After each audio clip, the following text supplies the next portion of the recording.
Bersama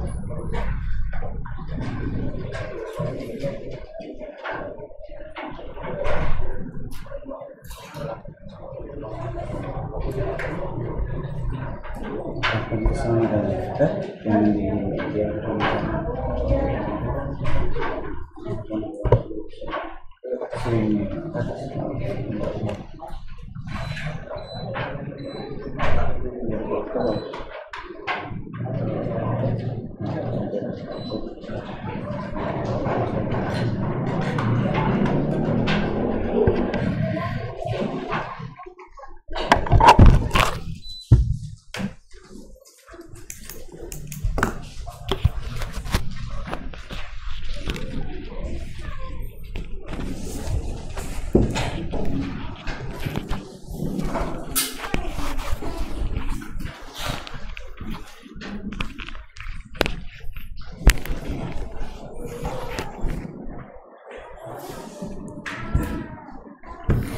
Assalamualaikum warahmatullahi wabarakatuh.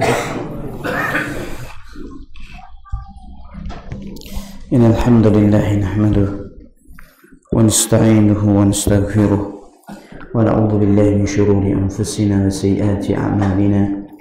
Man yahdihillahu fala mudilla lahu wa man yudlil fala hadiya lahu. Wa asyhadu an la ilaha illallah wahdahu la syarika lahu wa asyhadu anna Muhammadan 'abduhu wa rasuluh.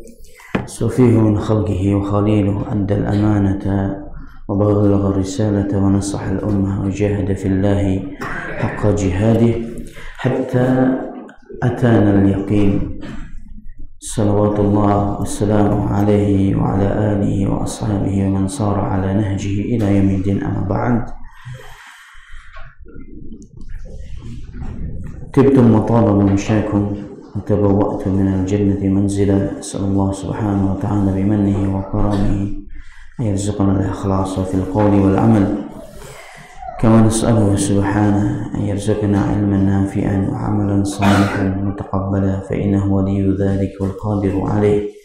أحبتي في الله، إخواني وأخواتي ومسلمين ومسلمات dimanapun Anda berada yang dirahmati oleh Allah Subhanahu wa Ta'ala. Segala puji bagi Allah Subhanahu wa Ta'ala yang masih memberikan kesempatan kepada kita untuk melanjutkan kajian kita bersama kitab As-Sirah An-Nawawiyah Bainal Ma'rifati wal Wajib ala Dha'il Kitab wa Sunnah.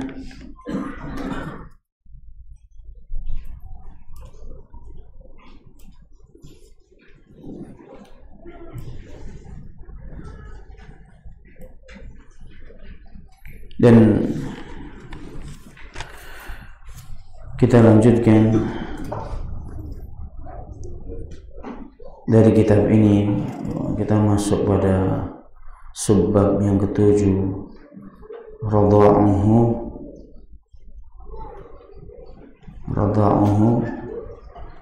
susuan Rasulullah SAW, dan juga hadanatuhu, siapa saja yang merawat Rasulullah sallallahu alaihi wasallam tatkala beliau masih kecil. Nah, radha'uhu sallallahu alaihi wasallam kan awwal ma arda'athu hiya ummuh. Yang pertama kali menyusui Rasulullah SAW adalah ibunya sendiri, Aminah bintu Wahb. Thumma arda'athu Thuwaybiyah maulatu ammihi Abi Lahab, wa kana Abu Lahab qad a'taqaha wa arda'at Nabiyya sallallahu alaihi wasallam.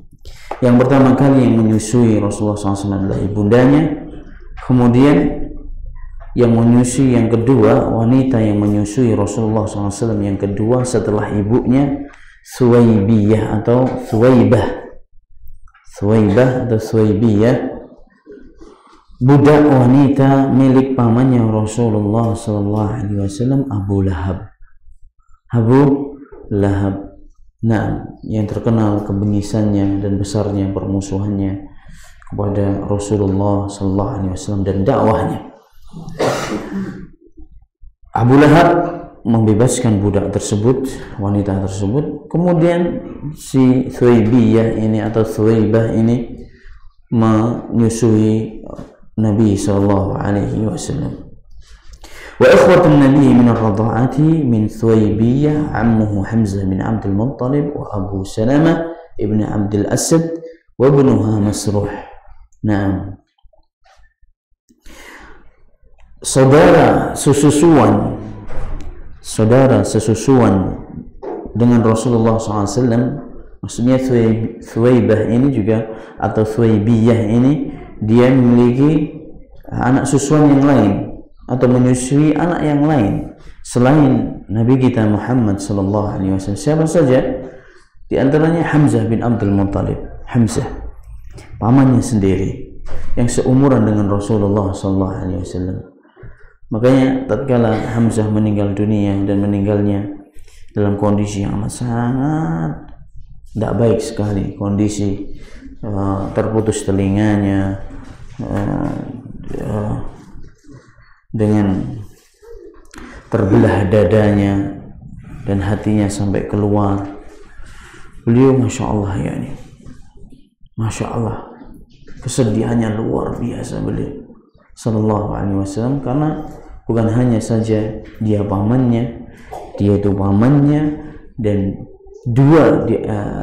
satu di antara dua pamannya yang masuk Islam, satu di antara dua dari pamannya Rasulullah SAW yang masuk Islam. Pamannya ada 9, cuman yang masuk Islam cuman berapa? 2 orang, bayangin. Terus dia adalah saudara sesusuan, bayangin, hubungannya amat sangat dekat sekali dengan Rasulullah SAW. Dan di antara yang lain, besarnya cintanya Hamzah kepada Rasulullah SAW dan besarnya perhatian Hamzah kepada beliau sampai siap melindungi Muhammad SAW, anak dari kakaknya, hidup sampai mati. Istilahnya Hamzah itu siap untuk menorehkan, memberikan segala apa yang dia miliki, yang mahal ataupun yang murah, sampai titik darah yang terakhir. Yang jelas pengennya Hamzah membela agamanya Muhammad SAW, dan itu terbukti sebelum hijrah saja. Hamzah ini orang yang paling, setelah masuk Islam, orang yang paling dekat dengan Rasulullah SAW. Di mana Rasulullah SAW ada, pasti di situ ada Hamzah, dan dia siap menolong Rasulullah SAW. Dan orang yang paling juga berani dengan orang-orang Quraisy, Hamzah. Tatkala mengganggu apa, selalu yang melindungi adalah Hamzah bin Abdul Muttalib. Terbukti ketika Umar bin Khattab radhiyallahu taala anhu. Antum tahu siapa Umar bin Khattab radhiyallahu taala anhu? Gimana kebengisannya, kebenciannya pada Islam dan dakwahnya Rasulullah SAW, dan bencinya pada agama tauhid. Siapapun, tidak peduli, sampai adiknya pun tak perlu dihabisin. Umar bin Khattab, tatkala dia mau mengikrarkan keislamannya di hadapan Rasulullah SAW, mau masuk Islam, kan Rasulullah SAW sedang berkumpul di salah satu rumah di salah satu rumah dari rumah-rumah kaum muslimin yang ada di Mekah, dan di situ ada beberapa jemaah dari kalangan kaum muslimin, di antaranya Hamzah bin Abdul Muttalib. Ketika Umar ngetuk pintu, ditanya, "Man?" Umar bin Khattab. Itu kaum muslim dah takut di dalam itu. Kaum muslim itu, subhanallah, dah takut di dalam rumah itu. Siapa yang berani menghadapi Umar? Hanya Hamzah bin Abdul Muttalib.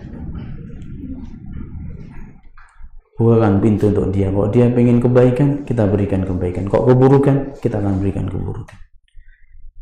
Hamzah yang berani mengatakan seperti itu. Yang lainnya takut dengan Umar bin Khattab. Makanya ya wajarlah kalau Rasulullah SAW sampai, subhanallah, ditimpa kesedihan yang luar biasa, sampai ada riwayat, wallahu ta'ala alam bisihhati, ada yang melemahkan riwayat ini, ketika Wahsy masuk Islam. Sudah Anda ceritakan di sini, ketika Wahsy masuk Islam dan menghadap Rasulullah sallallahu alaihi wasallam, berikrar, bersyahadat di hadapan Rasulullah SAW. Kemudian Rasulullah SAW bertanya, "Anta Wahsy?" Qala, "Na'am ya Rasulullah." "Ya, aku Wahsy." "Anta qatilu Hamzah?" "Engkau yang membunuh Hamzah?" "Na'am ya Rasulullah." "Fawari anni wajhak." Wahai Wahsy, usahakan aku tidak melihat wajahmu. Usahakan aku tidak melihat wajahmu. Meskipun ini diperselisihkan akan kesahihan riwayat ini, tapi sewajarnya Rasulullah SAW manusia biasa, karena kesedihan yang amat sangat berat yang beliau hadapi melihat kematiannya Hamzah. Dan gak cuma mati syahid begitu aja, terputus daun telinganya, dadanya terbelah, terus dikeluarkan apa yang di dalamnya. Itu bukan hal yang ringan bagi Rasulullah sallallahu alaihi wasallam. Hamzah adalah saudara sesusuannya Rasulullah SAW dengan dari Thaibah. Wa Abu Salamah bin Abdul Asad, wa Abu Salamah ibn Abdul Asad juga itu saudara sesusuan dengan Rasulullah SAW juga. Wa bunuha, dan anaknya Thuwaibah atau anaknya Thuwaibiyah ini juga saudara sesusuan dengan Rasulullah SAW yang namanya Masruh. Allah Ta'ala alam. Syekh nggak menyebutkan di sini siapa yang masuk Islam di antara saudara-saudaranya Rasulullah SAW dalam sesusuan, tidak disebutkan di sini. Thumma qadimat majmu'atu minan nisa'i al-murdi'at yabhatha 'anil atfal. Kemudian ada sekelompok wanita dari pedalaman suku Arab. Mereka mencari anak-anak, datang ke kota Mekah karena Mekah itulah pusat kotanya. Wanita-wanita dari pedalaman ini rata mereka adalah orang-orang yang miskin, wanita-wanita Arab yang miskin. Mereka mencari anak-anak untuk disusui. Dengan itu juga mereka bisa mendapatkan penghasilan. Wa minhunna Halimah As-Sa'diyah. Di antara mereka, di antara wanita-wanita ini ada yang namanya Halimah As-Sa'diyah.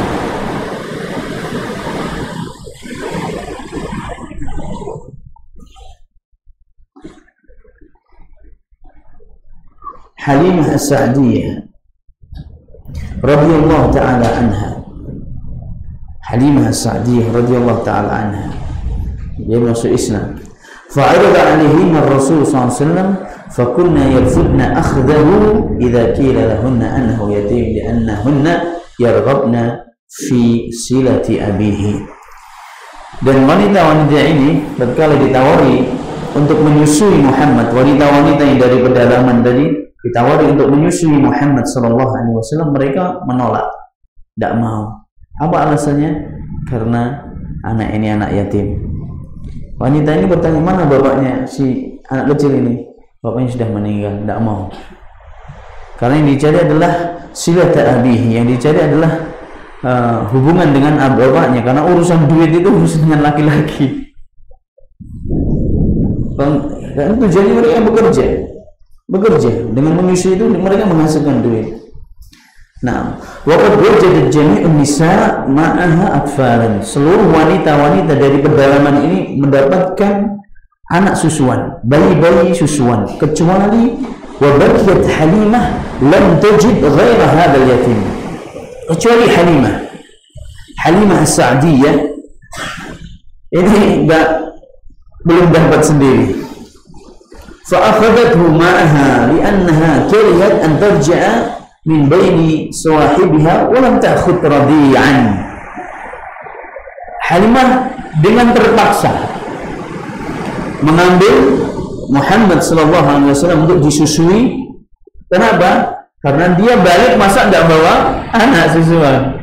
Teman-temannya sudah bawa anak susuan, anak-anak yang mau disusui, bayi-bayi yang mau disusui. Masa dia dengan tangan kosong, tidak bawa anak. Akhirnya fa'akhadathu, dia ambil itu Muhammad sallallahu alaihi wasallam. Wa sa'alallah wa sa'alatillah ayaj'al laha fihi barakah. Dan Halimah mohon kepada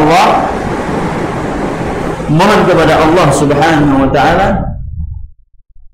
agar supaya dijadikan keberkahan pada diri Muhammad sallallahu alaihi wasallam. Ini Halimah belum datang kepadanya dakwah tauhid ya ikhwan, tapi orang Jazirah Arab, sebagian orang Jazirah Arab hidup di atas fitrah. Hidup di atas apa? Fitrah. Sebagian orang-orang Arab, terutama orang-orang Arab pedalaman. Orang-orang Arab pedalaman. Halimah ini begini, Halimah memohon kepada Allah agar supaya Allah berikan keberkahannya kepada Muhammad sallallahu alaihi wasallam.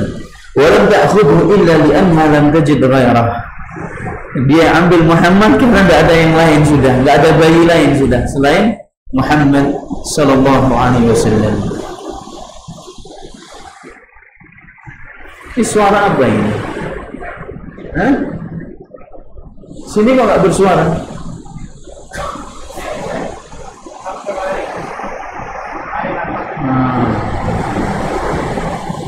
Masya Allah.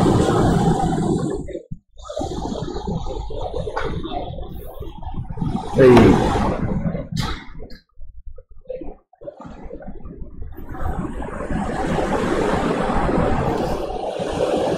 Alhamdulillah. Wa diyar Halimah As-Sa'diyah fi wadi janubi gharb Taif. Dan tempat tinggalnya Halimah As-Sa'diyah itu, tempat tinggalnya Halimah As-Sa'diyah itu sebelah barat dayanya Taif. Barat dayanya Taif. Dari Taif Makkah itu kurang lebih ya 60-an kilo. Taif ke Makkah. Tempat tinggalnya Halimah Sa'diyah dari Taif itu masih 100 kilo. Bayangin. Cari pekerjaan ke Makkah, bayangin. Mereka benar-benar dari tempat-tempat pedalaman. فأخذته حليمة فلما وضعته في حجرها دار لبنها. Ketika Halimah Sa'diyah pertama kali mengambilnya dan diletakkan di tempat bayi, biasa bayi di mana sih gendong bayi? Ya ini hijr, namanya ini hijr bahasa Arabnya. Antara dada dengan perut ini adalah apa? Hijr. Ketika diletakkan di hijrnya,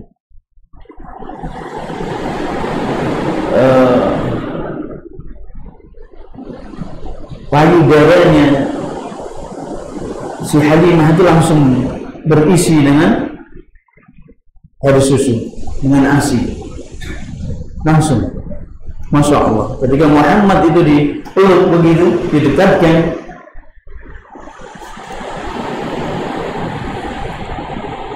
darah labanuha, langsung penuh dengan ASI. Fasyariba sallallahu alaihi wasallam hatta rawiya. Dan Rasulullah SAW langsung menyusu ke Halimah pada waktu itu juga, belum dibawa pulang, sampai kenyang Muhammad sallallahu alaihi wasallam. Thumma syariba akhuhu hatta rawiya. Kemudian karena Halimah ini juga punya anak, anaknya Halimah ini juga seumuran dengan Nabi Muhammad SAW, menyusu juga dari Halimah sampai kenyang. Thumma nama, kemudian dua bayi ini, jadi Halimah bayi dua anak ya, dua bayi ini akhirnya tidur. Thumma qama zawjuha ila syarifin lahum fa idha hiya hafilun bil laban. Kemudian suaminya Halimah yang namanya Harith bin Abdul Azim,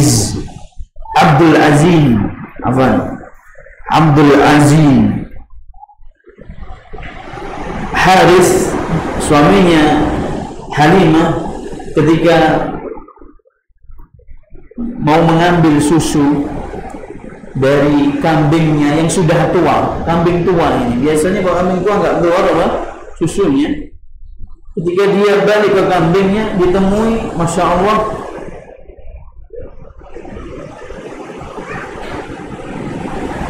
penuh dengan susu, penuh dengan susu. Akhirnya dia peras dan dia minum bersama Halimah. ثم شرب وشربت منه حتى انتهى ريا وشبعا, sampai keduanya si Haris dan Halimah Sa'diyah kenyang dari susu tersebut. Wabatu bi khairi lailatin, kemudian keduanya juga ikut tidur. Kemudian keduanya juga ikut apa? Tidur. فلما أصبحوا قال زوجها الحارث بن عبد العزيز المكنى بأبي كبشة تعلمي والله يا حليمة لقد أخذت نسمة مباركة. فقالت حليمة والله إني لأرجو ذلك. Engkau tahu wahai Halimah, sesungguhnya engkau telah mengambil sosok manusia yang diberkahi oleh Allah Subhanahu wa ta'ala. Kemudian Halimah menjawab, iya, aku berharap kepada Allah semoga Allah memberkahi anak ini dan memberkahi kita semuanya. Falamma raja'u ila biladihim hamalatu ma'aha ala ataniha. Masya Allah, Halimah dan keluarganya itu keluarga miskin ya ikhwan. Kendaraan yang bayangin dari Mekah ke Taif ke Bani Sa'ad itu kurang lebih 160 km. Sini Pali masih kurang jauh. Sini ke Pali itu 100 sekian, 120-an. Ini 160 kilo. Naik keledai ya akhi. Bawa 2 anak bayangin. Fasabaqatul, ternyata keledai ini jalannya nggak seperti biasanya. Dan keledai ini termasuk, anak sampaikan kepada antum, binatang yang apa? Bodoh. Enggak, anak nggak pernah bilang bodoh. Keledai apa? Keledai binatang yang paling apa? Sampai dijadikan permisalan yang luar biasa. Nggak dengar anak. Anak tidak dengar jawabannya. Binatang yang paling dungu, bodoh. Enggak, anak tidak katakan bodoh nanti. Anak sudah katakan, anak tidak katakan bodoh. Binatang yang paling sabar.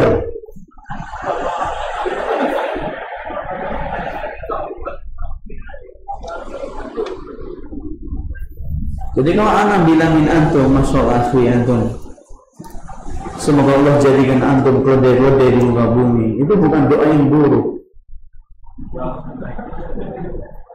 Kecuali kalau antum lain penilaiannya. Tapi anak banyak juga orang memuji keledai ini binatang yang paling sabar. Dia tidak pernah mengeluh, dibebani beban yang berat apapun dia tetap dia bawa. Bayangin keledai, bukan hanya sekedar keledai, keledai betina yang ditunggangi oleh Abdul Azin atau Abdul Kabsyah, Abi Kabsyah berserta dengan istrinya yang namanya Halimah Sa'diyah dengan kedua anaknya, anak susuannya tadi. Yang satu Muhammad, satu anaknya sendiri. Menempuh perjalanan yang jauh sekali. Tapi anehnya si keledai ini tidak seperti biasanya dia. Jalannya cepat, masya Allah, ketika membawa Muhammad SAW. Fasabaqatul kull, seluruh rombongannya Halimah ini terlambat semuanya kecuali Halimah yang duluan sampai di tempatnya. Wanisa yakulna, dan perempuan-perempuan semuanya pada bilang, wallahi inna laha la sya'nan. Demi Allah, ini Halimah ini kelihatannya mendapatkan suatu keutamaan dan keberkahan.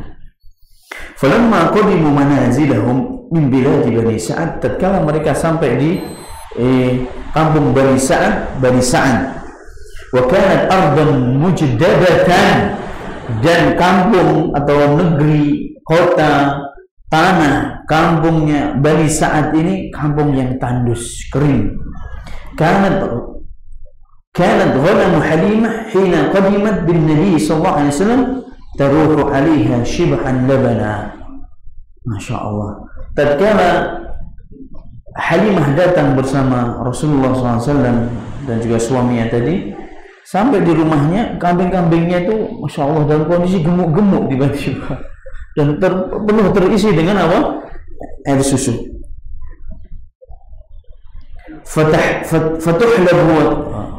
Fatahlibu wa tashrab wa ghairun la yahlab qatrata labanin. Masya Allah. Fatuhlabu wa tushrab, dari kambing tersebut keluarganya Halimah bisa memeras susu dan bisa minum. Tetangga-tetangganya tidak ada satu tetes susu yang keluar dari kambing-kambingnya. Subhanallah. Wa hadha min barakati an-nabi sallallahu alaihi wasallam ala Halimah as-Sa'diyah wa zawjiha al-Harith. Dan ini menunjukkan akan keberkahan yang Muhammad sallallahu alaihi wasallam bagi keluarganya Harith dan Halimah. Walam yazal Rasul 'inda Halimah as-Sa'diyah hatta madha min umrihi sanatain. Sampai Muhammad bersama Halimah sampai berumur 2 tahun. Thumma fatimathu 'anil halib, sampai dia Halim. Fatimathu 'anil halib, sampai dia apa? Setelah 2 tahun apa namanya? Sampai sudah. Sampai disabih dan tidak lagi minum apa? Susu. Wa kana yashubbu 'indaha shababan lam yushbihu al-ghilman falam yablugh sanatayn hatta kana ghulaman ka'annahu ibna 4 sinin. Umur 2 tahun sudah seperti anak umur 4 tahun Muhammad ini sallallahu alaihi wasallam. Tumbuh berkembang, tinggal bersama Halimah 2 tahun ini kayak seperti umur 4 tahun Muhammad sallallahu alaihi wasallam. Tatkala sudah sampai umur atau sudah umur 2 tahun, Halimah datang lagi ke Mekah untuk menyerahkan, biasanya memang susuan itu sampai 2 tahun saja, untuk menyerahkan Muhammad kepada uminya, kepada Aminah. Wa hiya harisatan ala baqaihi, padahal Halimah ini amat sangat berharap Muhammad ini jangan sampai diambil. Pengennya Muhammad bersama dia.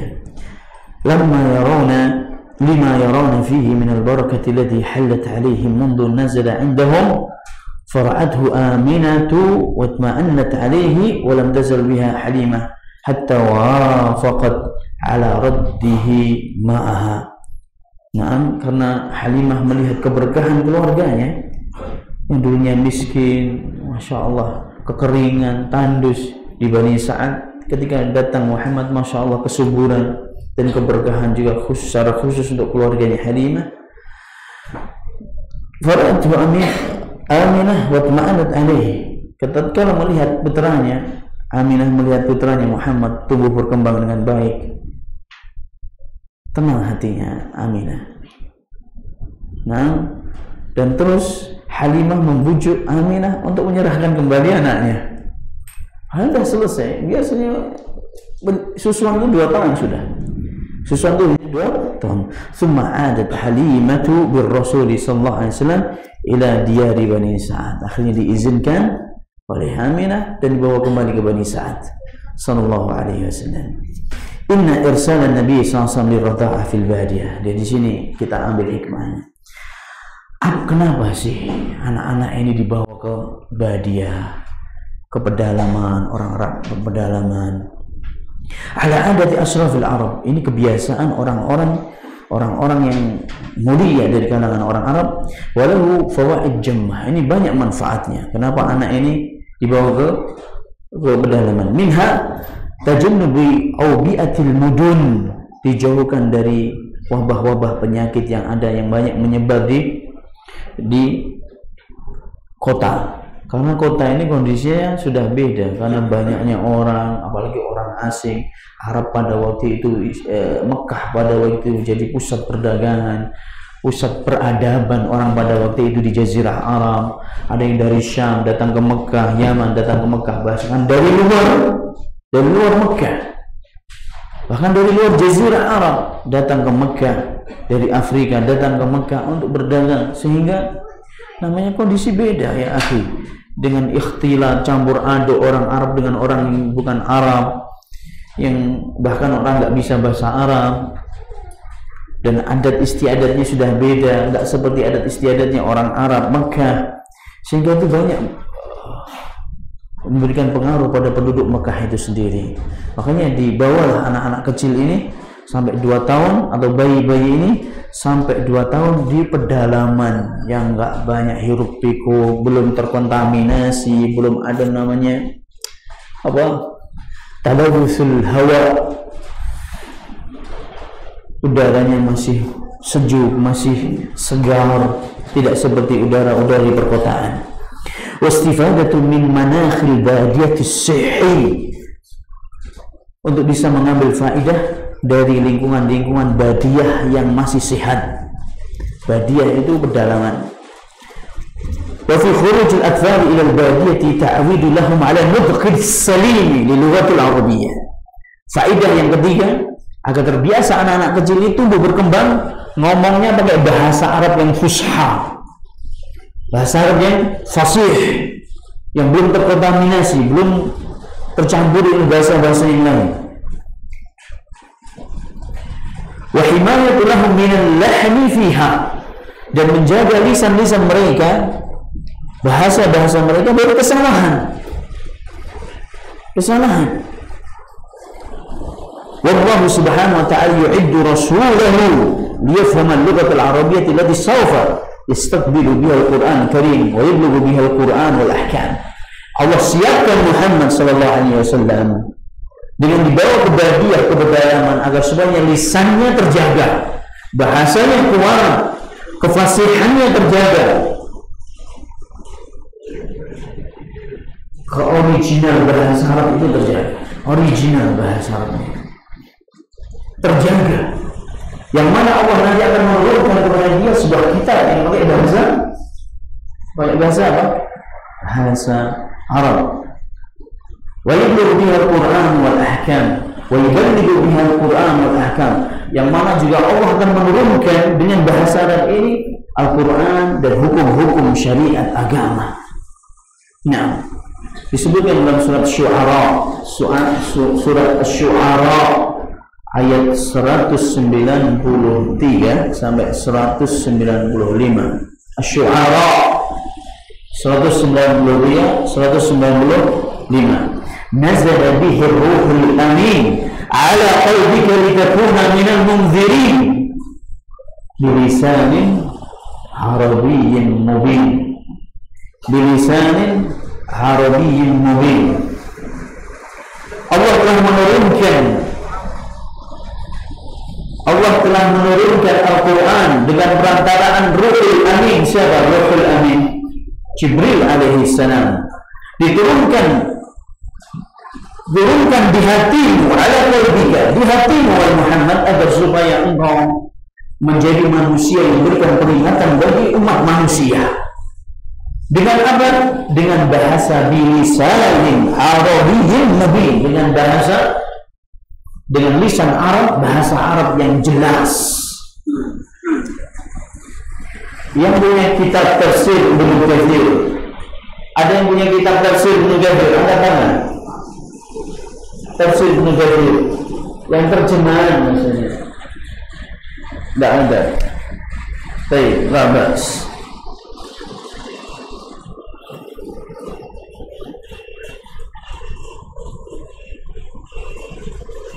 Isya jam berapa ya, kawan?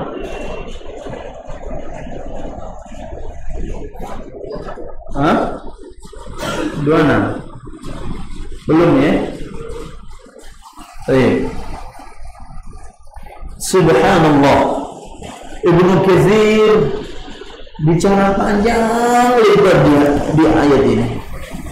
kenapa Allah memilih Mekah sebagai tempat untuk diturunkannya Al-Quran, kenapa Allah memilih bangsa Arab kemudian diambil Nabi yang terakhir darinya. Kenapa Allah memilih bahasa Arab jadi bahasa acuan kitabnya yang terakhir yang diturunkan bagi umat manusia, hudan wa rahmatan lil mu'minin, hudan lil muttaqin, rahmatan lil alamin, petunjuk bagi umat manusia, bagi orang-orang yang bertakwa, rahmat bagi alam semesta. Al-Quran ini kenapa pakai bahasa Arab panjang lebar Ibnu Katsir berbicara? Ya subhanallah ya ikhwan, di antara yang beliau sampaikan karena bahasa yang paling mudah dipahami di dunia ini adalah bahasa Arab, bahasa yang paling kuat tekanannya, karena bahasa itu punya tekanan, bahasa itu punya tekanan. Tidak tahu apa antum nyamperin tidak itu. Subhanallah, orang kafir Quraisy itu kalau dibacakan Al-Quran, kalau Rasulullah SAW atau Abu Bakar As-Siddiq, kebiasaan beliau ketika di Mekah itu membaca Al-Quran di malam hari. Itu orang kafir Quraisy itu ngumpul semuanya ngumpul di rumahnya Abu Bakar As-Siddiq untuk mendengarkan apa? Lantunan ayat Al-Quran. Karena susunannya yang indah, yang rapi, yang kuat. Subhanallah ya ikhwan. Banyak dari kalangan sahabat, Walid bin Mughirah di antaranya. Walid bin Mughirah ketika Rasulullah SAW, Walid ini utusannya orang kafir Quraisy untuk membujuk Muhammad SAW. Untuk apa sih yang diinginkan Muhammad ini? Mau pengen wanita yang cantik, akan dinikahkan wanita tercantik di Mekah. Mau jabatan, akan dia angkat jadi raja di Mekah. Mau apa sih? Asalkan jangan dakwah tauhid. Makanya sebagai utusannya orang Quraisy, Walid bin Mughirah bicara, merayu Rasulullah SAW. Akhirnya Zahid Rasulullah SAW, kamu sudah selesai ngomong. Kemudian Rasulullah SAW bacakan salah satu surat dari Al-Quran Al-Karim. Selesai dibacakan, Walid bin Mughirah itu jalannya itu sudah beda ya kawan. Kayak orang, kekuatan bahasa Arab tadi, kekuatan Al-Quran ini ditambah lagi bahasa Arab. Nah, dan ternyata omongan Ibnu Katsir rahimahullah ta'ala, Ibnu Katsir abad ke-7 Ibnu Katsir ini, abad ke-700-an Ibnu Katsir ini, Ibnu Katsir berbicara seperti itu. Sekarang ini ternyata ada, kok nggak salah, orang-orang Jerman, bukan hanya orang Jerman, orang-orang Eropa melakukan ini penelitian bahasa apa yang pertama kali muncul di dunia ini dan bahasa apa yang terakhir kali dia punah di dunia ini. Mengadakan penelitian di Perancis, mengadakan penelitiannya sampai mereka buat seminar berhari-hari. Hasil akhirnya bahwasanya bahasa yang pertama kali muncul di dunia ini adalah bahasa Arab. Bahasa yang terakhir kali dia punah nanti bahasa Arab. Makanya badan apa itu PBB, bukan PBB, apa yang kalau nggak salah tanggal 6 September itu sekarang dijadikan Hari Bahasa Arab Dunia. Jadi sudah menjadi bahasa internasional bahasa Arab ini sekarang, sudah diakui oleh PBB. Nah,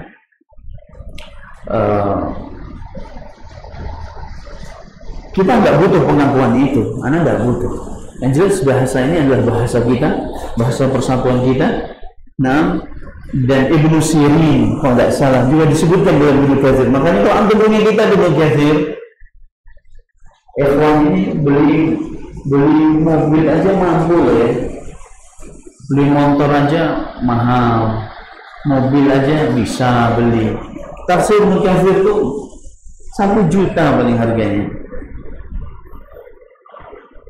Kok kita bahasa Arabnya yang asli mungkin ya sekitar itu. Kok terjemahnya Anda tidak tahu. Ibnu Sirin sampai beliau mengatakan, wallahu ta'ala alam, seingat anak yang menyampaikan ini Ibnu Sirin, Disebutkan juga dalam tafsir Ibnu Katsir ketika menafsirkan ayat ini. Nanti bisa dicek. Wa kullu man lisanuhu bisiryaniyah idza dakhala al-jannah takallamu bil arabiyyah. Dan setiap manusia yang berbicaranya dulu di dunia bukan pakai bahasa Arab, di dunia bukan pakai bahasa Arab. Bahkan kalau di antara mereka ada yang berbahasa Siryaniyah. Bahasa Siryaniyah itu bahasa orang-orang Eropa dahulu. Ini bahasanya orang Nasoro. Orang Nasoro terdahulu di Eropa itu pakai bahasa Siryaniyah. Siryani.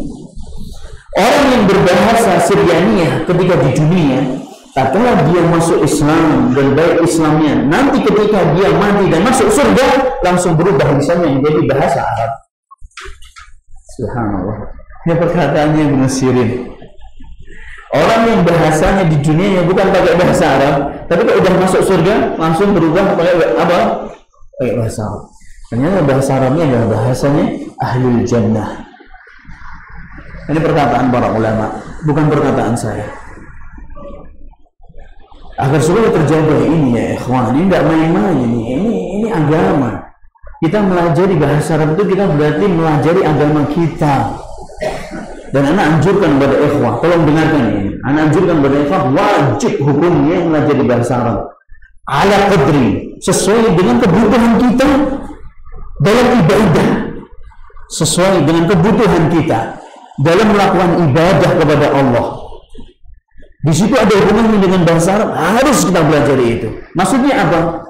Kayak antum baca takbiratul ihram, Allahu Akbar. Pakai bahasa apa? Pakai bahasa orang kita? Bahasa Arab. Mengucapkan Allahu Akbar gimana? Yang tukang adzan, iqamah, lafaz-lafaz adzannya bagaimana? Wallah, anak nggak bisa anak hitung. Teman-teman ngaji ini yang adzan asal adzan, makhraj hurufnya enggak sesuai, tebal tipisnya hurufnya tidak sesuai, sifat hurufnya tidak sesuai, asal aja asyhadu an la ilaha illallah, asyhadu anna muhammadan rasulullah. Apa ini? Asal di masjid Allahu Akbar, Masya Allah, barnya panjang. Oh, ini kalau dia sengaja bisa batal salatnya. Kok dia tahu hukumnya dan dia sadar kok itu salat, tetap dilakukan seperti itu, bisa batal salatnya. Kayak ini paling susah. Sami ketika disambung dengan Allah, Sami Allah. Tapi kebanyakan mengucapkan karena kita susah untuk ain itu susah. Lafaz yang paling susah bagi orang Indo. Bukan Indo ya, Indo katakan Indonesia.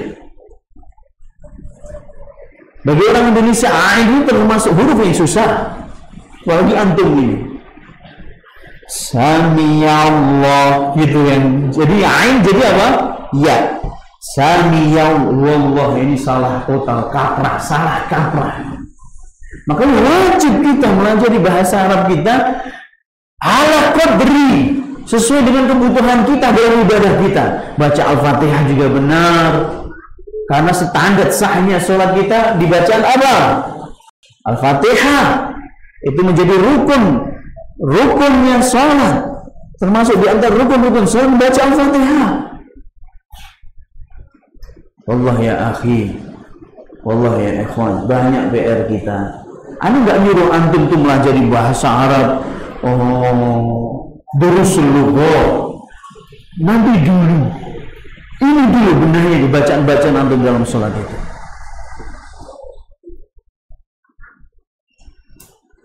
Alhamdulillah, alhamdulillahi rabbil alamin. Tahu artinya alhamdulillah? Alhamdulillah itu kebinasaan bagi Allah. Astaghfirullahaladzim. Pakai hak Pak, salah pakai hak.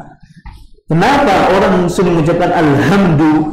bukan alhamdu, karena ha dengan ha ini letak keluarnya itu berdekatan dan lebih enak ha alhamdulillah ha agak ditekan ke dalam, susah seperti ain tadi, kha, ain, ghain, ini huruf-huruf halq, huruf-huruf kerongkongan. Hayya 'alas إيش هيا هيا هيا حي على الصلاة. Gak sederhana saudara-saudara. Hayya 'ala الصلاة, hayya 'ala الفلاح. Balik. Wallah ya ikhwan, aib jenggot yang panjangnya lebih panjang dari ustadznya, celana cingkrang jadi Al-Fatihah aja berantakan. Jangan Al-Fatihah, adzan aja nggak becus. Ngaku salafi ya. Maaf lah ya, nggak sederhana untuk ilmu ini. Nggak sederhana, pengamalan ilmu itu nggak sederhana. Butuh fokus, kesungguhan, diikuti benar, praktekkan begitu. Ini baru ilmu tajwid, ini bahasa Arab. Karena kita beribadah pakai bahasa Arab. Kalau di sini Allah Maha Besar, Allah Maha Besar, bisa kufur antum, bisa kufur. Karena dia mengganti syariatnya siapa? Allah Subhanahu Wa Taala. Terus cak mano Ustaz, bukan cak mano. Ya harus belajar, harus belajar. Ini yang ringan-ringan, bisa hari-hari antum kayak gini. Ana belum bahas bacaan Al-Quran. Ana belum bahas kita, Masya Allah, melajari bahasa Arab ini sebenarnya bagaimana. Apa yang perlu dipelajari, bagaimana trik belajar. Ana belum bahas ini.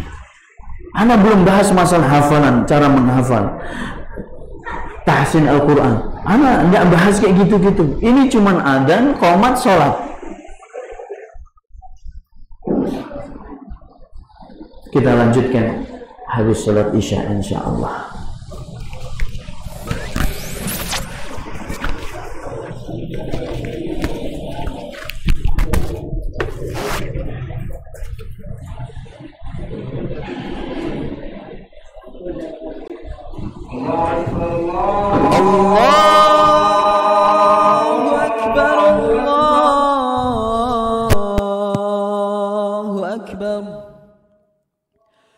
Allahu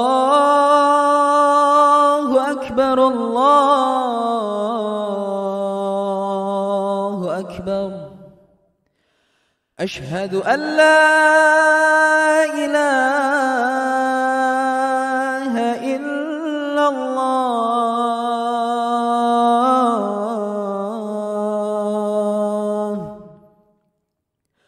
Ashhadu an la ilaha illallah.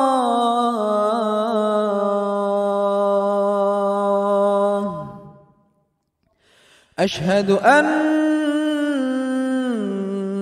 Muhammadar Rasulullah.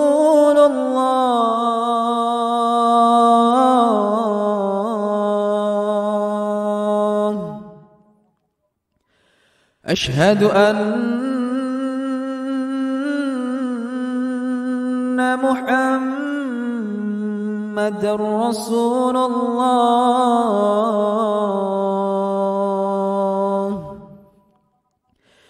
Hayya 'ala as-salah.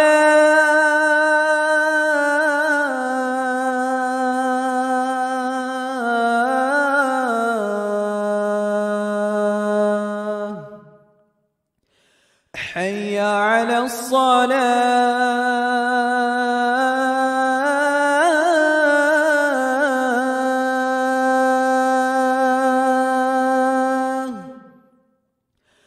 حي على الفلاح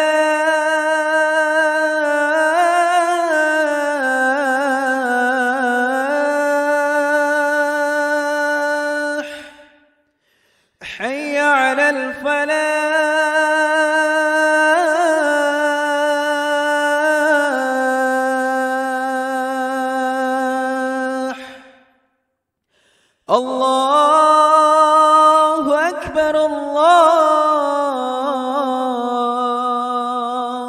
أكبر لا إله إلا الله.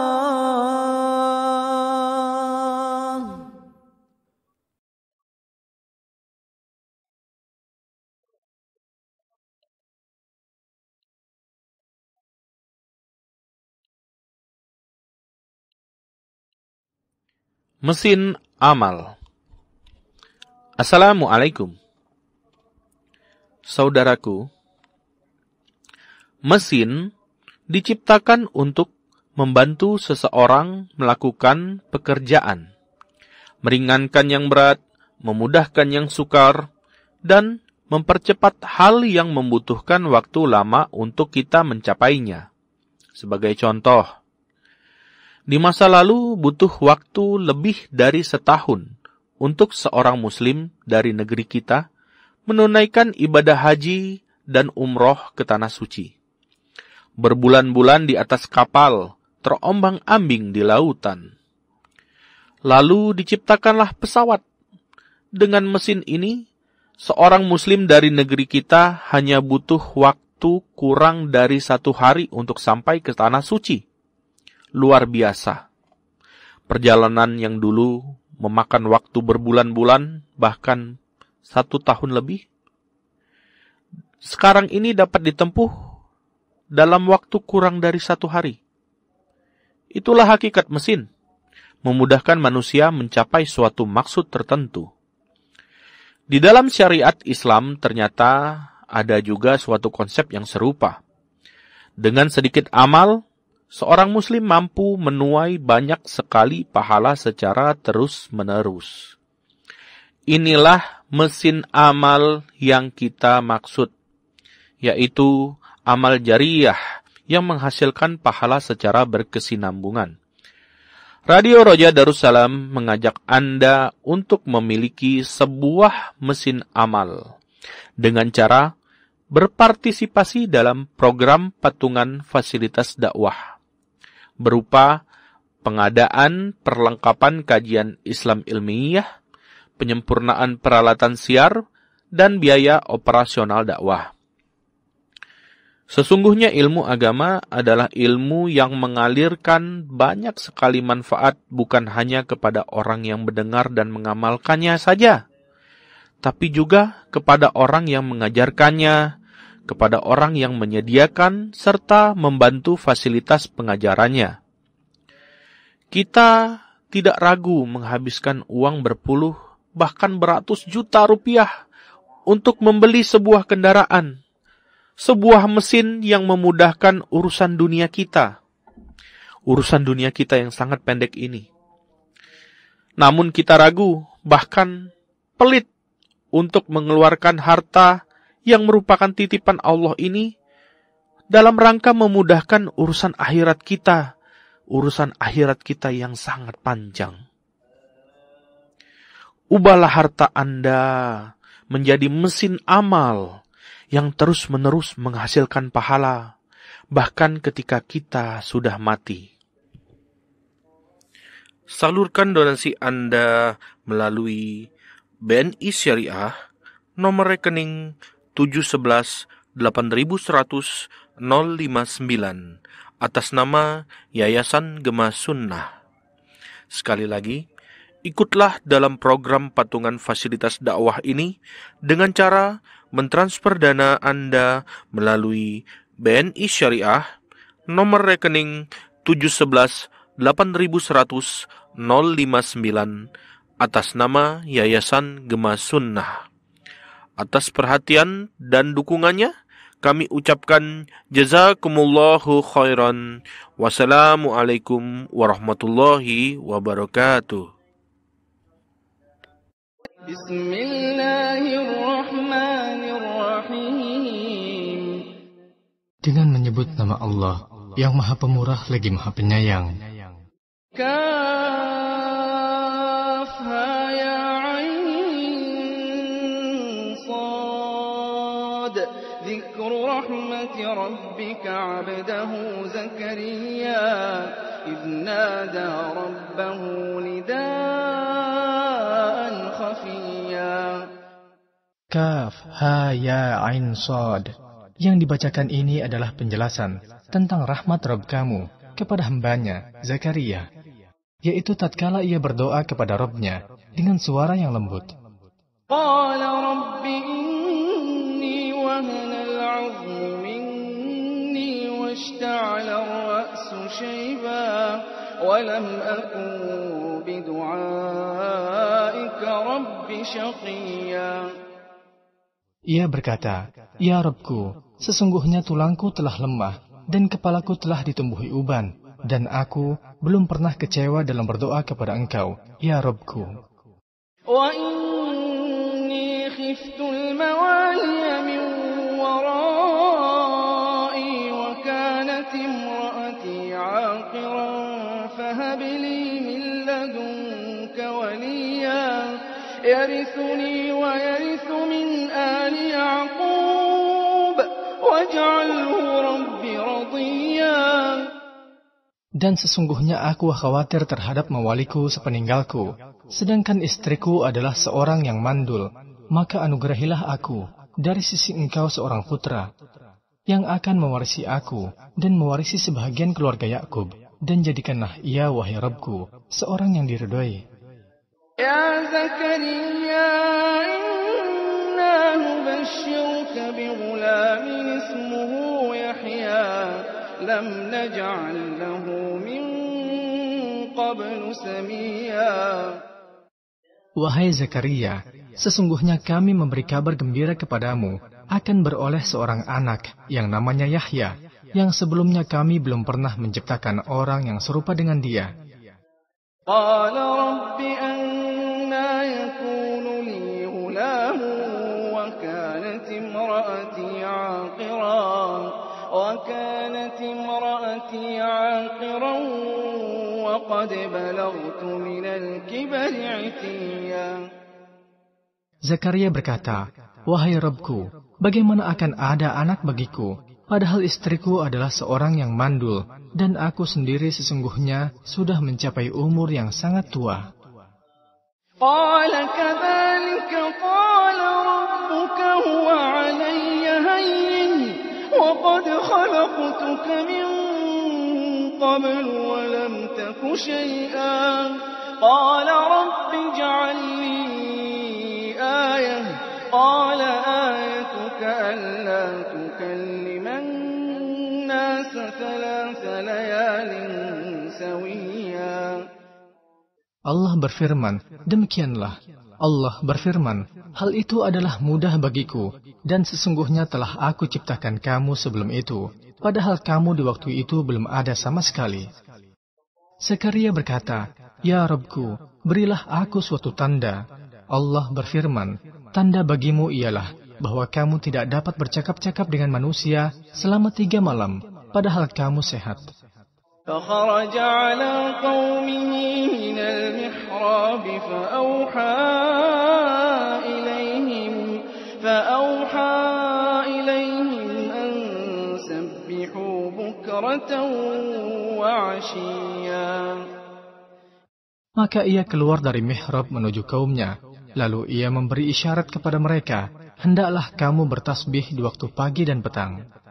يا يحيى خذ الكتاب بقوة وآتيناه الحكم صبيا وحنانا من لدنا وزكاة وكان تقيا وبرا بوالديه ولم يكن جبارا عصيا وسلام عليه يوم ولد ويوم يموت ويوم يبعث حيا.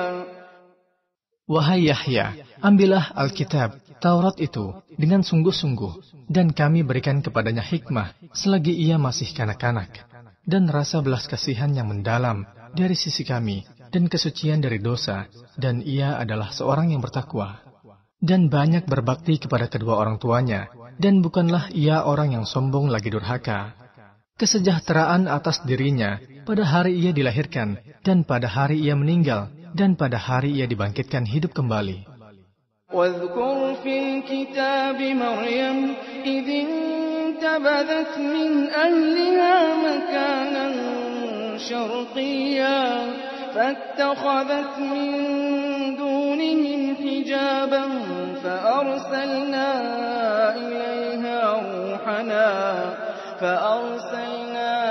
إليها روحنا فتمثل لها بشرا سويا.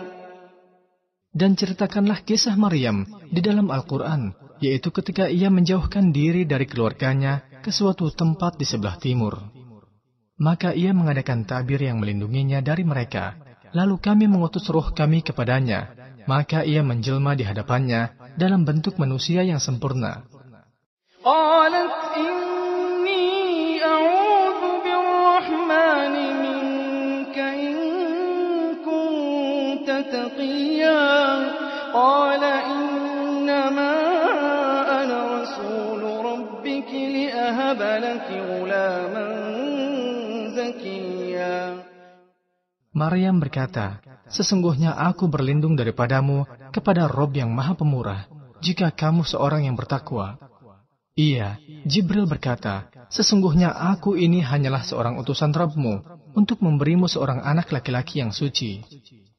قالت أنى يكون لي غلام ولم يمسسني بشر ولم أك بغيا قال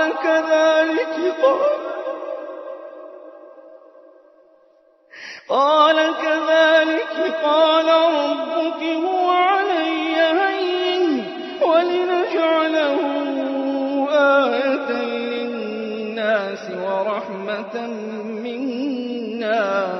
ورحمة منا وكان أمرا مقضيا. Maryam berkata, bagaimana akan ada bagiku seorang anak laki-laki, sedang tidak pernah seorang manusia pun menyentuhku, dan aku bukan pula seorang pezina. Jibril berkata, demikianlah, Rabbmu berfirman, hal itu adalah mudah bagiku, dan agar dapat kami menjadikannya suatu tanda bagi manusia, dan sebagai rahmat dari kami, dan hal itu adalah suatu perkara yang sudah diputuskan. فحملته فانتبذت به مكانا قصيا فأجاءها المخاض إلى جذع النخلة قالت يا ليتني مت قبل هذا وكنت نسيا منسيا. Maka Maryam mengandungnya. Lalu ia menyisihkan diri dengan kandungannya itu ke tempat yang jauh. Maka rasa sakit akan melahirkan anak memaksa ia bersandar pada pangkal pohon kurma. Ia berkata, aduhai, alangkah baiknya aku mati sebelum ini, dan aku menjadi sesuatu yang tidak berarti, lagi dilupakan. فناداها من تحتها ألا تحزني قد جعل ربك تحتك سريا وهزي إليك بجذع النخلة تساقط عليك رطبا جنيا. Maka Jibril menyerunya dari tempat yang rendah, janganlah kamu bersedih hati, sesungguhnya Rabbmu telah menjadikan anak sungai di bawahmu. Dan goyanglah pangkal pohon kurma itu ke arahmu. Niscaya kurma itu akan menggugurkan buah kurma yang masak kepadamu. فَكُلِي وَاشْرَبِي وَقَرِّي عَيْنًا فَإِمَّا تَرَيِنَّ مِنَ الْبَشَرِ أَحَدًا فَقُولِي إِنِّي نَذَرْتُ لِلرَّحْمَنِ صَوْمًا فَلَنْ أُكَلِّمَ الْيَوْمَ إِنْسِيًّا. Maka makan, minum, dan bersenang hatilah kamu. Jika kamu melihat seorang manusia, maka katakanlah, sesungguhnya aku telah bernazar berpuasa untuk Rabb yang Maha Pemurah. Maka aku tidak akan berbicara dengan seorang manusia pun pada hari ini. فَأَتَتْ بِهِ قَوْمَهَا تَحْمِلُهُ قالوا يا مريم لقد جئت شيئا فريا يا أخت هارون ما كان أبوك امرأ سوء وما كانت أمك بغيا. Maka Maryam membawa anak itu kepada kaumnya dengan menggendongnya. Kaumnya berkata, "Hai Maryam, sesungguhnya kamu..." Mesin amal. Assalamualaikum. Saudaraku, mesin diciptakan untuk membantu seseorang melakukan pekerjaan, meringankan yang berat, memudahkan yang sukar, dan mempercepat hal yang membutuhkan waktu lama untuk kita mencapainya. Sebagai contoh, di masa lalu butuh waktu lebih dari setahun untuk seorang muslim dari negeri kita menunaikan ibadah haji dan umroh ke tanah suci. Berbulan-bulan di atas kapal, terombang-ambing di lautan. Lalu diciptakanlah pesawat. Dengan mesin ini, seorang muslim dari negeri kita hanya butuh waktu kurang dari 1 hari untuk sampai ke tanah suci. Luar biasa. Perjalanan yang dulu memakan waktu berbulan-bulan, bahkan 1 tahun lebih, sekarang ini dapat ditempuh dalam waktu kurang dari 1 hari. Itulah hakikat mesin, memudahkan manusia mencapai suatu maksud tertentu. Di dalam syariat Islam ternyata ada juga suatu konsep yang serupa. Dengan sedikit amal, seorang muslim mampu menuai banyak sekali pahala secara terus-menerus. Inilah mesin amal yang kita maksud, yaitu amal jariyah yang menghasilkan pahala secara berkesinambungan. Radio Roja Darussalam mengajak Anda untuk memiliki sebuah mesin amal dengan cara berpartisipasi dalam program patungan fasilitas dakwah berupa pengadaan perlengkapan kajian Islam ilmiah, penyempurnaan peralatan siar, dan biaya operasional dakwah. Sesungguhnya ilmu agama adalah ilmu yang mengalirkan banyak sekali manfaat bukan hanya kepada orang yang mendengar dan mengamalkannya saja, tapi juga kepada orang yang mengajarkannya, kepada orang yang menyediakan serta membantu fasilitas pengajarannya. Kita tidak ragu menghabiskan uang berpuluh bahkan beratus juta rupiah untuk membeli sebuah kendaraan, sebuah mesin yang memudahkan urusan dunia kita. Urusan dunia kita yang sangat pendek ini.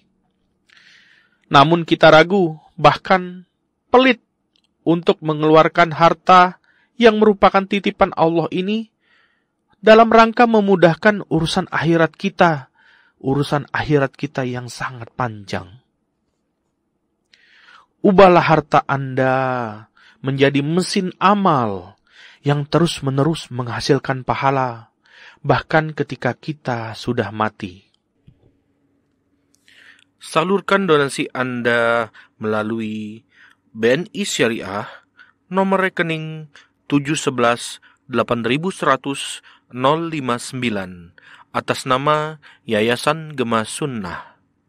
Sekali lagi, ikutlah dalam program patungan fasilitas dakwah ini dengan cara mentransfer dana Anda melalui BNI Syariah, nomor rekening 711-8100-059, atas nama Yayasan Gema Sunnah. Atas perhatian dan dukungannya, kami ucapkan jazakumullahu khairan. Wassalamualaikum warahmatullahi wabarakatuh.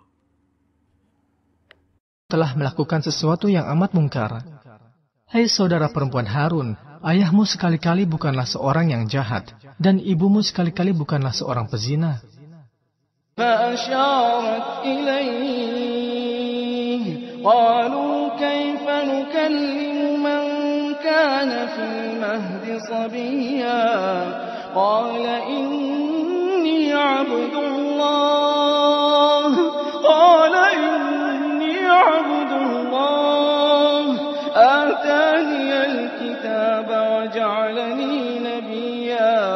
وجعلني مباركا أينما كنت.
Bismillah. Alhamdulillah, wassalatu wassalamu ala Rasulillah. Qala Allah azza wa jalla, Allah berfirman dalam Al-Qur'an dalam surah Al-Baqarah ayat 121. Al-Baqarah 121. Alladzina atainahumul kitaba yatlunahu haqqa tilawatihi ulaika yu'minuna bihi wa man yakfur bihi fa ulaika humul khasirun. Dengarkan, ini firman Allah, orang-orang yang telah Aku berikan kepada mereka kitab, orang-orang yang telah Aku turunkan kepada mereka kitab, yaitu Al-Quran buat kita, yatlunahu haqqa tilawatihi, mereka pun membacanya dengan sebaik-baik bacaan. Mereka pun membacanya dengan sebaik-baik bacaan.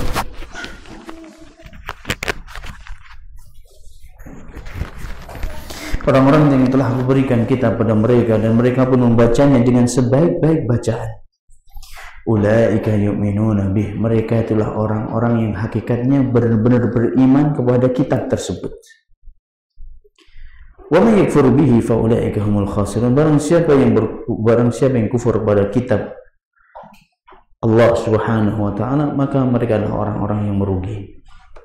Ayat ini menjadi dalil bagi para ulama qiraah wajibnya kita membaca Al-Qur'an itu dengan sebenar-benar bacaan.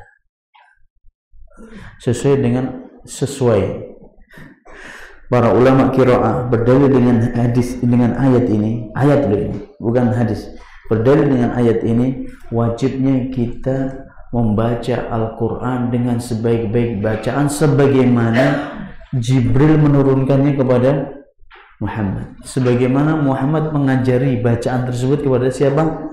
Sahabat. Ini jadi dalil ya kawan.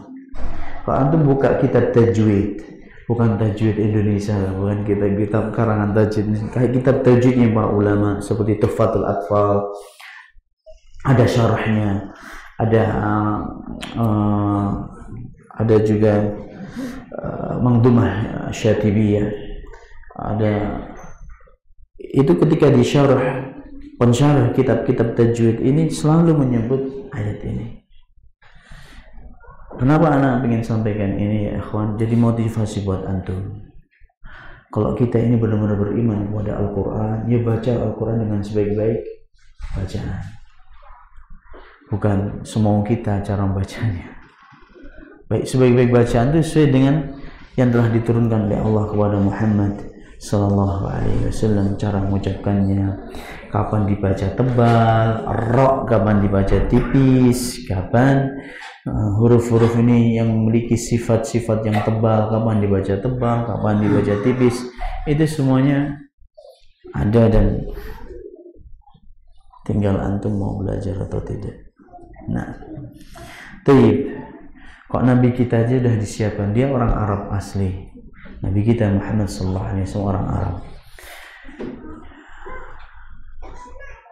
Ngomongnya sehari-hari pakai bahasa Arab, itu masih dikirim ke pedalaman agar supaya semakin terjaga bahasa Arabnya, semakin terjaga kefasihannya, tidak salah dalam mengucapkan lafaz-lafaz bahasa Arab, agar tidak terkontaminasi bahasanya dengan bahasa-bahasa yang bukan bahasa Arab. Tidak seperti orang Arab sekarang ini, akhi. Antum ajak orang Arab sekarang ini ngomong pakai bahasa Arab fusha, bahasa kita, bahasa Al-Quran, mereka nggak sabar. Mereka bahkan ada yang marah kalau ditanya pakai bahasa Arab yang fusha, karena sudah rusak bahasanya. Bahasa produk pasaran yang rusak.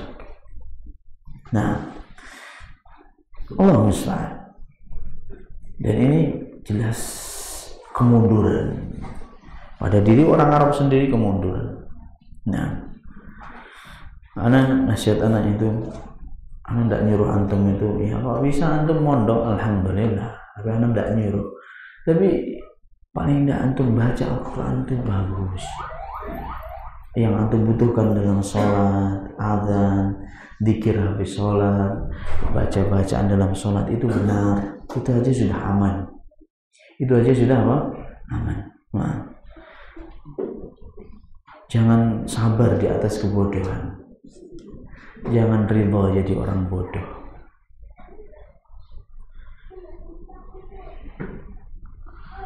Hafuz bi'ilmin ta'ish hayyan bihi abada. Keluar syairnya. Antum suka pantun, aman juga suka syair bahasa Arab tadi. Fafuz hayyan ta'ish, fafuz bi'ilmin ta'ish hayyan bihi abada. An-nasu mauta wa ahlul ilmi ahya'u. Berbahagialah engkau, menang dan jayalah engkau dengan ilmu yang engkau miliki, ilmu Quran Sunnah. Kau akan hidup selama-lamanya dengannya. Kau akan hidup selama-lamanya dengan ilmu yang bermanfaat, ilmu syar'i yang kau miliki. Fannasul mauta wa ahlul ilmi ahya'u. Tatkala manusia pada mati, orang-orang yang berilmu senantiasa masih hidup. Orang-orang yang berilmu senantiasa masih hidup. Tidak percaya antum ketika disebutkan Syekh Muhammad bin Abdul Wahab, atau ketika disebutkan Imam Syafi'i rahimahullah, seolah-olah beliau itu kayak masih hidup. Disebut rahimahullah, semoga Allah merahmati beliau. Coba nama kita disebut terus didoain ini, apa nggak senang antum? Makanya ad-dzikrul jamil, disebut-sebut orang nama kita dengan sebutan yang baik setelah mati kita, itu adalah umrul tsani, kehidupan yang kedua. Ustaz Armin Halim Naro rahimahullah. Siapa yang kenal Ustaz Armin Halim Naro? Anak tadi pagi ngisi di Rabu Mulai satu masjid itu. Anak tanya, ada yang tahu Ustaz Armin Halim Naro? Semasjid itu tidak ada yang tahu. Ini tidak masalah sih, tidak tahu. Anak tanya, antum mulai ngaji kapan, akhi?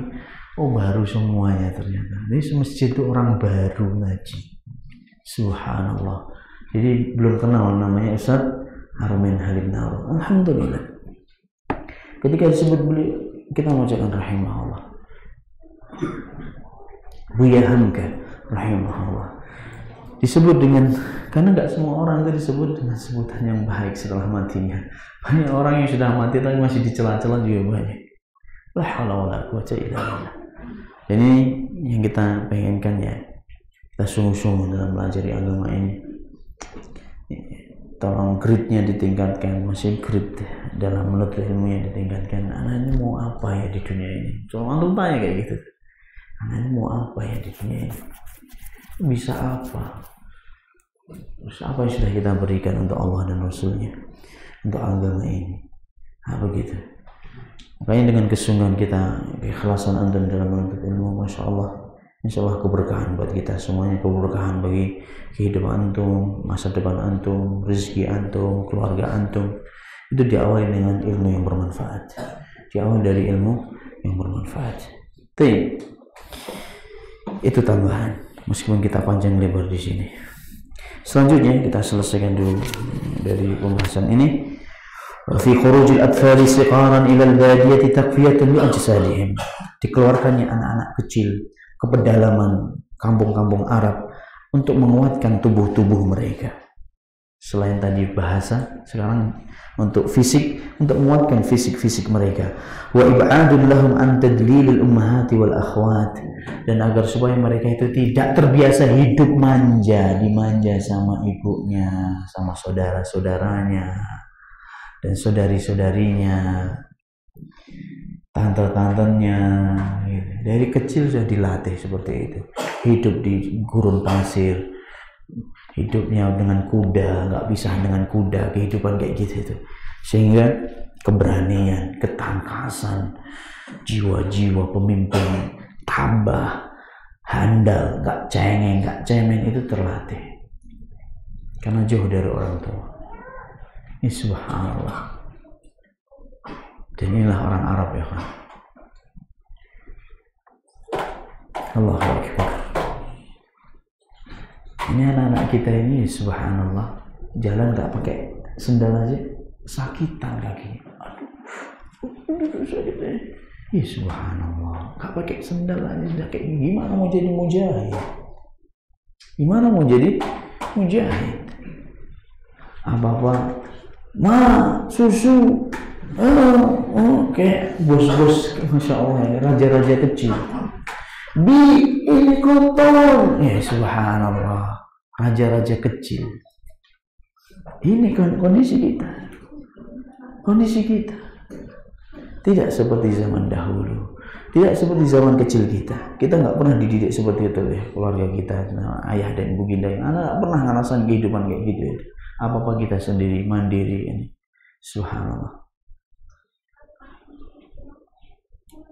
Ini pendidikan ya ikhwan.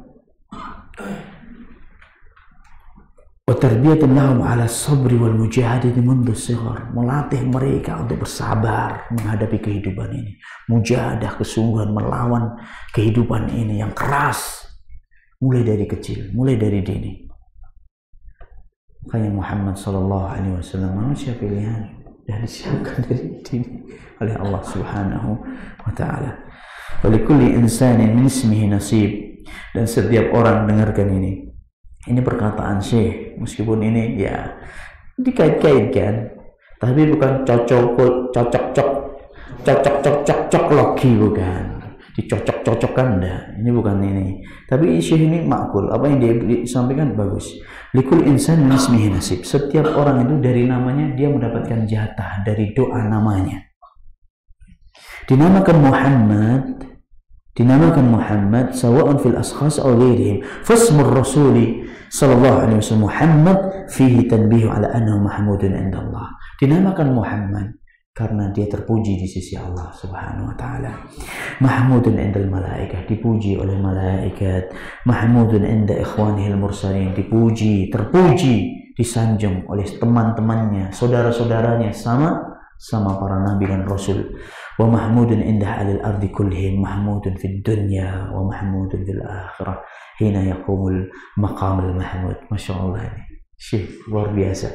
Dinamakan Muhammad karena dia terpuji di dunia, dipuji oleh penduduk dunia, dipuji di dunia dan dipuji di akhirat, terutama fi maqamil mahmud, ketika syafa'atul udma, syafaat yang agung, syafaat kepada ahli mawaqif di padang mahsyar. Semua orang butuh bantuan, menunggu kepastian dari Allah Subhanahu wa taala. Datang ke Adam, datang ke Nuh, datang ke Ibrahim, sampai Ibrahim Khalilur Rahman, kekasihnya Allah, angkat tangan. Adam angkat tangan. Nafsi, urusan aku ngurusi diriku sendiri hari ini, aku nggak bisa. Allah hari ini murka yang tidak biasanya dia murka Subhanahu wa ta'ala. Pergilah ke Ibrahim juga seperti itu. Pergi kamu ke sana, pergi kamu datang ke Musa, ke Isa, semuanya angkat tangan. Terakhir pada siapa?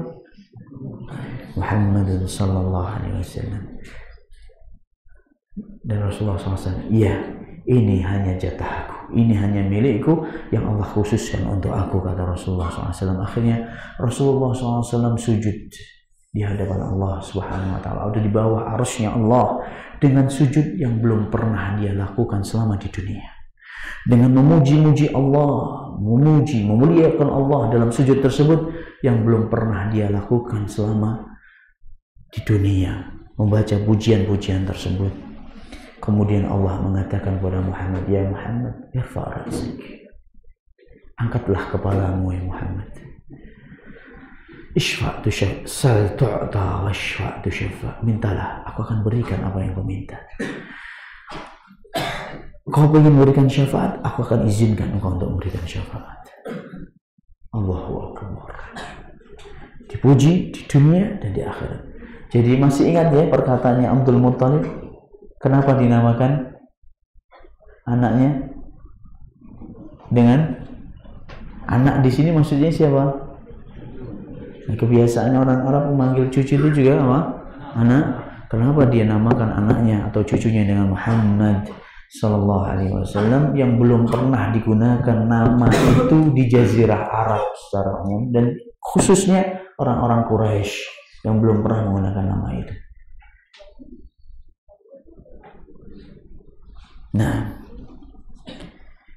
Abdul Muttalib mengatakan, inilah arjullah, aku berharap semoga anakku ini nanti akan dipuji di dunia dan di akhirat, akan dipuji penduduk negeri dan penduduk langit. Benar itu, dinamain seperti itu agar supaya makanya dapat jatah dari namanya Muhammad. Makanya antum kok kasih nama jangan sembarangan, jangan kelihatannya keren. Zainal Abidin atau siapa lagi, Ustaz Zainal Abidin tidak ridho namanya itu Zainal Abidin juga. Beliau nggak suka dengan nama itu, nama yang salah ini. Beliau mengomentari namanya sendiri. Bahkan Syekh Muhammad Nasiruddin Al-Albani, Muhammad Nasiruddin Al-Albani, beliau juga mengomentari namanya beliau sendiri, Nasiruddin. Ini nama yang nggak benar, katanya Syekh Muhammad Nasiruddin Al-Albani. Ada Zakiyuddin, ada orang namanya Lahmuddin. Tahu lahm? Daging agama. Maksudnya apa? Maksudnya rendang gitu, rendang agama. Maksudnya itu gimana? Kok Lahmuddin? Ya Allah, kasihan anak ini. Bahkan ada Ustadz alumni Madinah, Masya Allah, doktor kelihatannya sekarang, sudah doktor kelihatannya. Namanya itu Astaghfirullahaladzim, Al-Banna Jihad, Qutbi Al-Jihadi gitu. Qutbi Al-Banna Al-Jihad, pokoknya Sayyid Qutub Al-Banna. Ini semuanya pendiri Ikhwanul Muslimin, kelompok-kelompok yang sesat semua. Pendiri Ikhwanul Muslimin, aliran sesat, diperangi sampai hari ini mereka, Ikhwanul Muslimin. Pendirinya Al-Banna sama Sayyid Qutub. Qutub Al-Banna Al-Jihadi, tambah Al-Jihadi lagi. Oh Allah, makanya beliau itu kok di absen katanya, nundukkan kepala. Tapi gimana sudah. Makanya kalau antum namanya kurang bagus, namanya kurang syar'i, pakailah kunyah atau pakai nama yang lain, nama yang antum cintai, karena itu akan menjadi nama panggilan antum. Nama yang antum cintai di dunia itulah nama yang akan digunakan di akhirat. Nama yang antum cintai, bukan nama yang terdaftar di catatan sipil. Nama yang paling antum cintai. Apa dalilnya? Hadis Bara' bin Azib. Bara' bin Azib hadisnya sahih, Ibnu Majah, hadis yang panjang. Jadi malaikat nanti memanggil nama-nama kita. Ketika malaikat yang mencabut nyawa itu, kan nyawa itu dibawa ke atas. Kemudian para malaikat penjaga langit bertanya, "Ruh man hadha?" Ini ruhnya siapa? Para malaikat yang membawa ruh tadi, yang bawa ruh tadi menjawab, kalau dia orang yang mukmin disebut dengan nama panggilan yang paling dia sukai di dunia. Hadza fulan bin fulan, Umar bin Abdurrahman Al-Falani. Dipanggil nama yang paling dia sukai di dunia. Jadi nama kita di dunia, nama kita sampai di akhirat. Pilihlah nama antum dari sekarang, ikhwan. Jangan main. Antum ridho dipanggil di akhir John. Kan nggak suka kita. Ya subhanallah. Di sana ada John yang ada di neraka, ada John di. Ya subhanallah. Bukan nama kita ini. Ini bukan nama kita. Nah, yang berbau doa, yang bau yang optimis, kasih nama-nama para nabi, nama-nama Abdullah, Abdurrahman, itu nama yang paling dicintai oleh Allah Subhanahu wa taala. Dan yang lainnya namanya orang-orang yang saleh, para kalangan sahabat radhiyallahu taala anhum. Ismu Ahmad, dan nama beliau Ahmad, i'lamu min rabbih annahu ahmadul khalqi li rabbih wa ahsanu hamdah. Dinamakan Ahmad karena Muhammad ini orang yang paling banyak memuji Allah. Orang yang paling banyak memuji Allah. Makanya Ahmadu, yang paling besar pujiannya kepada Allah Subhanahu wa taala. Wa wulida sallallahu alaihi wasallam fi syahr Rabiul Awwal, fi dhalika isyaratun 'azimatun ila istibsyar ibtida'i ni'amil maula alaihi wa 'alal alamin. Dilahirkan di bulan Rabiul Awal, musim semi. Ini nikmat, ini kabar gembira dari Allah. Sebagaimana kabar gembira Allah menurunkan musim semi, musim yang ditunggu-tunggu manusia di muka bumi. Bagi yang memiliki 4 musim, bagi negara yang memiliki 4 musim, yang ditunggu adalah musim semi. Kenapa Muhammad terlahirkan di musim semi? Karena musim semi adalah penuh kebaikan. Terlahirnya Muhammad SAW kabar gembira dan kebaikan bagi alam semesta. Wa ma arsalnaka illa rahmatan lil alamin. Tidaklah aku utus engkau wahai Muhammad kecuali sebagai rahmat bagi alam semesta. Wa min al-fa'l al-hasan wa sun'illahi fihi anna ummuhu Aminah.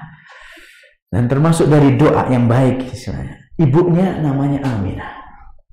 Wal qabilah, tukang yang melahirkan Nabi Muhammad, apa? Dukun bayi. Dukun bayi. Dukun beranak. Di sini dukun beranak. Hah? Masih ada dukun di sini. Dukun beranak masih ada. Iya, kan sudah itu zaman salaf ya. Kita kan sudah banyak bidan ya kan. Ada bunda, rumah sakit bunda kan. Kasihan dukun-dukun ini kan. Dukun bayi, dukun beranak itu bahasa Arabnya qabilah. Qabilah, dukun bayi yang mengurusi kelahirannya Rasulullah SAW, namanya Syifa atau Syafa. Syifa atau Syafa artinya sama, adalah kesembuhan. Ibunya namanya Aminah. Ummu Abdurrahman bin Auf. Ibunya Abdurrahman bin Auf. Syifa tadi ibunya Abdurrahman bin Auf. Itu yang mengurusi kelahirannya siapa? Rasulullah SAW. Wa hawalatuhu Barakah, dan yang merawat dia waktu kecil setelah ditinggal ibunya atau ketika yang mendampingi ibunya ada seorang wanita yang namanya Barakah, dan yang menyusui dia ibunya wa Thuwaibah atau Thuwaibiyah wa Halimah Sa'diyah. Lihat nih, berkah, namanya aja berkah, keberkahan. Aminah ibunya dari keamanan, amni, al-aman, keamanan. Syafa atau syifa, itu yang dukun bayinya, adalah kesembuhan di situ. Subhanallah. Dan berkah dari keberkahan, itu yang merawat Muhammad SAW, yang menyusui ibunya, dan dia Suwaibah dari thawab, pahala, ganjaran yang mulia. Halimah dari kata-kata al-hilm, rajulun halim. Kalau perempuan halimah, kalau laki-laki halim. Innallaha halim. Namanya Allah juga di antara nama-nama Allah Halim, yang tidak mudah-mudah dendam kepada makhluknya. Yes, pemaaf Allah Subhanahu wa taala. Enggak menyegerakan azabnya diturunkan Allah. Halim. Halimah yang tabah, yang penyabar, enggak pendendam. Radhiyallahu taala anha. Wa fil asma'i nasibun, wa fil wiladati wal qabila amn wa syifa. Dalam nama-nama ini ada jatah-jatah, nasib, doa yang baik. Ibunya saja Aminah dari keamanan, wasyifa atau syafa dari kesembuhan. Wa fis sama wa fismil hadina al barakah wan nama. Yang ngerawat tadi namanya barkah. Barkah itu artinya keberkahan. Keberkahan itu artinya sesuatu yang berkembang. Al barakatu wan nama, bertambah. Makanya kalau harta itu dizakati, zakat itu artinya juga zakat, artinya berkembang. Al barakatu waz zakat wan nama artinya sama. Zakat itu artinya bertambah. Jadi kalau antum mensedekahi, menzakati harta antum, insya Allah tidak akan berkurang, tapi akan bertambah. Namanya zakat. Berkah dari keberkahan. Jadi yang rawat juga orang yang diberkahi. Wa fi murdi'atihil amni was thawab, yang menyusui Suwaibah. Masya Allah, ada ganjaran di situ, ada kelembutan pada Halimah As-Sa'diyah, ada ketabahan yang dimiliki oleh Halimah As-Sa'diyah. Masya Allah, ini orang-orang yang merawat Rasulullah SAW semuanya. Nama-namanya ini luar biasa. Laqad ja'akum rasulun min anfusikum azizun 'alaihi ma 'anittum harisun 'alaikum bil mu'minina raufur rahim. Telah datang kepada kalian seorang rasul dari bangsa kalian, dari jenis kalian, azizun 'alaihi ma 'anittum. Nabi ini amat sangat merasakan kesedihan yang berat apabila mendapati kalian itu dalam kondisi celaka, kena musibah, diazab, dalam kesesatan. Itu Nabi ini amat sangat sedih dia kalau melihat umatnya seperti itu. Berat dia rasa kalau melihat umatnya seperti ini. Harisun alaikum, amat sangat menginginkan hidayah bagi kalian. Nabi ini, sifat Nabi ini. Bil mu'minina raufur rahim. Bil mu'minina raufur rahim. Jadi ayat ini menegaskan nama-nama tadi lah. Ibunya, nama Syifa dari kesembuhan, dari keamanan, kelemah lembutan dari Halimah Sa'diyah. Ini sifat-sifat itu semuanya nurun kepada siapa? Muhammad sallallahu alaihi wasallam. Penyabar, penyantun, enggak pendendam Muhammad sallallahu alaihi wasallam. Ya Allah, ketika Mekah ditaklukkan, bil mu'minin raufur rahim, kepada orang-orang yang beriman, Muhammad sallallahu alaihi wasallam amat sangat kasih dan sayang. Ketika Mekah ditaklukkan, subhanallah, orang-orang kafir Quraisy yang masih kufur dikumpulkan di Mekah, di depan Ka'bah. Kemudian Rasulullah SAW naik dan berkhutbah di hadapan mereka. Ya ma'syar Quraisy, madza kuntum tadunnuna anni sani'un bikum? Wahai orang-orang Quraisy, wahai orang-orang kafir Quraisy, kira-kira apa yang akan aku lakukan pada kalian? Oh, sudah, mereka tertawan, ya sudah. Jadi tawanan dari Muhammad SAW. Kira-kira apa yang di benak kalian tuh? Kalian tuh batin apa pada saya yang akan aku lakukan pada kalian hari ini? Di antara mereka ada yang mengatakan, Anta khairuna wa ibnu khairina ya Muhammad. Engkau adalah anaknya orang-orang yang terbaik di tengah-tengah kami, dan engkau adalah orang yang terbaik di tengah-tengah kami. Masya Allah. Akhirnya Rasulullah SAW mengatakan, idhabu wa antum tulaqa, pergilah kalian, aku maafkan kalian semuanya. Subhanallah, pada sahabat itu sampai dibunuh. Rasulullah SAW mau dibunuh, bahkan terusir dari negerinya, kampung halamannya yang paling dia cintai sallallahu alaihi wasallam. Hancur perasaannya ketika keluar dari Mekah sallallahu alaihi wasallam. Kampung halamannya diusir. Apa hasil akhirnya yang diberikan Rasulullah pada orang kafir Quraisy? Idhabu wa antum tulaqa, pergilah kalian, bebas kalian, aku maafkan kalian semua. Nabiur Rahmah, ya Allah, cintanya pada umatnya luar biasa. Sudah sampaikan di banyak majelis, segala-galanya Rasulullah SAW berikan, kerahkan, korbankan hanya untuk kemaslahatan umatnya. Tapi anehnya umatnya yang tidak paham, tidak kenal adab kepada Rasulullah Sallallahu Alaihi Wasallam, dan bahkan mengganti-ganti syariatnya nabinya Sallallahu Alaihi Wasallam. Jelas ini sikapnya tidak layak dilakukan oleh seorang yang mengaku cinta kepada nabinya Sallallahu Alaihi Wasallam. Ini yang bisa kita bahas, dan insya Allah pembahasan yang akan datang kita poin yang ke-8, syakkus sadrihi, peristiwa pembelahan apa? Pembelahan dada, dan khatamun nubuwah syurhatul fijar. Kok bisa kita lanjutkan, kita akan bahas khatamun nubuwah, tanda kenabian yang ada pada diri beliau sallallahu alaihi wasallam. Cukup, karena tidak ada pertanyaan, kita tutup dengan kafaratul majlis. Subhanakallahumma wa bihamdika asyhadu an la ilaha illa anta astaghfiruka wa atubu ilaik, wa akhiru da'wana alhamdulillahi rabbil alamin. Assalamualaikum warahmatullahi wabarakatuh.